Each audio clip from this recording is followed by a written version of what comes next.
Welcome to Exeter City. How does it feel to join the club as the head of coaching? Really, really pleased, yeah. I mean, I know a lot of the guys at Exeter, obviously, with my history at Torquay. I've been down in this area now for 12 years.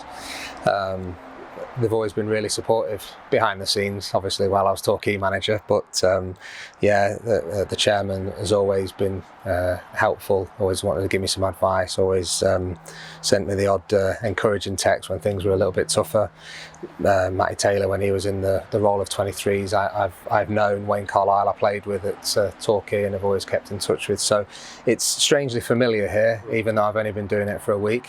But you know, even from the outside, people know how well run this club is. They know about the academy and the kind of players that they produce. They know about the structure. They know that they treat the people here the right way. And so I've got to come in here now, show my worth, show that I'm ready to join in, learn the Exeter way, the Grecian plan, and then hopefully contribute.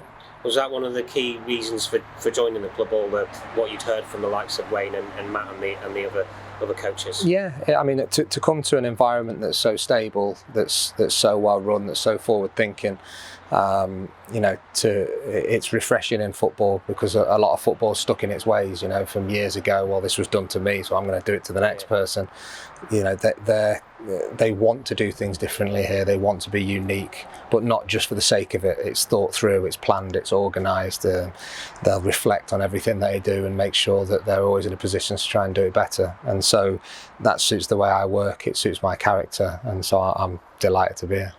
Just tell us a bit about the head of coaching role and what it entails.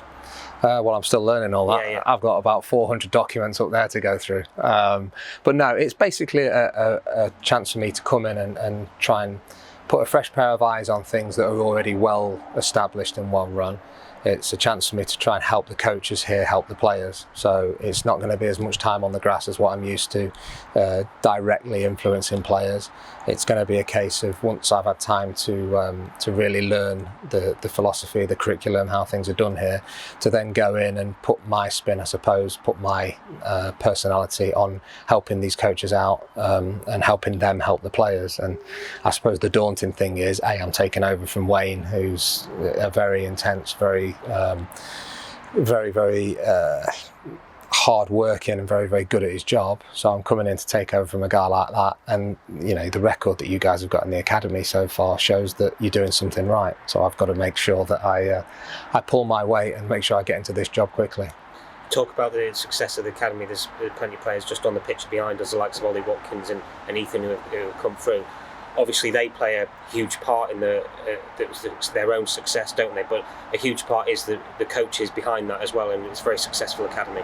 Exactly, but if you look at the work that goes into it behind the scenes, these coaches are brought in early on, and they're taught and they're coached themselves and they're developed, and then they're given opportunity. So the succession plan of these coaches, you look at the current staff, the current first team management staff. They've all been in and around the club as players, as managers, as coaches within the academy. So there's a plan. It's not by luck. These players weren't developed. Just fortunately, you don't get that kind of success over a sustained period of time just by good fortune. This is something that they've put a lot of work on. And again, I've got to learn the position. I've got to learn the people that I'm working with. I've got to get to know them. They've got to understand that they can trust me and that I'm here to help. But when you first walk in a building and people don't know you, that you can't fake it. You've got to make sure that they know that I'm here with on the same page, pulling in the same direction, however you want to call it. I want to be a part of what's going to be the future of the academy, and you might not see the immediate fruits of that on day one. My background means that it's always just get it done, first team management and so on. It's just get it done now. This is a position where there's a lot of time to think, reflect, learn, and make sure things are done properly. So it's a bit different, but it's good fun so far. But when you look at your footballing coaching CV as well, you've got a lot of success in terms of bringing through young players and developing them as well. And I suppose that's crucial for this role, isn't it? It is, yeah, and again, that's something that I really enjoyed. It was a big part of first team management for me. I've took great delight in looking at the lads I've worked with and how far they've gone, and they're still developing themselves. They're still learning. I keep seeing, they'll get a move here or there. People like Dan Butler, Kiefer Moore, Nathan Blissett, that have gone on and done good things.